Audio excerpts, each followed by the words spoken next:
Tributes this morning to Irish rebel turned peacemaker Martin McGuinness, who passed away at the age of 66.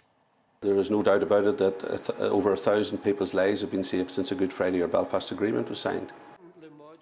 McGuinness was Northern Ireland's Deputy First Minister for a decade in a power-sharing government. He went from a senior commander of the IRA to helping negotiate peace talks in the 1990s. McGuinness recently stepped down from his position in the Northern Ireland regional government. He died following a short illness. CTV's Paul Workman is in London. He's joining us with more. Good morning, Paul. Prime Minister Theresa May is speaking out this morning on the death of McGuinness, not condoning his time in the IRA, but saying he played a pivotal role in ending the violence in Northern Ireland. He was a man who embraced both violence and then later peace, and I think that's being reflected today in all of the reaction coming out of not just Northern Ireland, but out of Britain itself.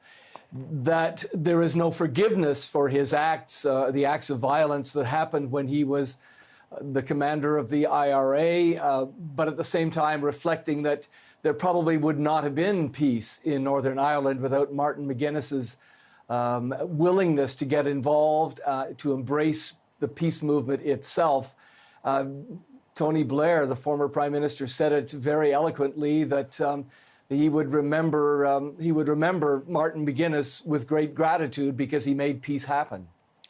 And while some are paying tribute, Paul, others are remembering him for his time in the IRA and his role in fighting rather than making peace.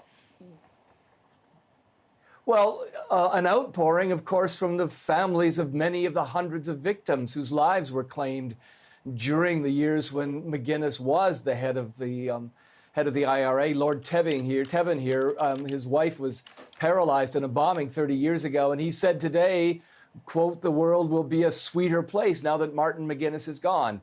And that, I think, is a general feeling among many of his victims, that you can't go back and you can't forgive a man for his involvement and perhaps even the fact that he had blood on his hands directly, and that those sins can never be forgiven. But at the same time, you have to look at his whole life, and that later on he did, in fact, move towards the peace process, became instrumental in getting Northern Ireland finally out of the troubles for such a long, that had been so terrible for such a long time. I mean, he even met the Queen, and remember, Martin McGuinness was head of the IRA when the Queen's cousin, Lord Mountbatten, was killed in an IRA attack. So a lot of people, I think, have moved forward and accepted that McGuinness played a very important part in bringing peace to Northern Ireland. All right. Paul Workman joining us from London this morning. Paul, thank you.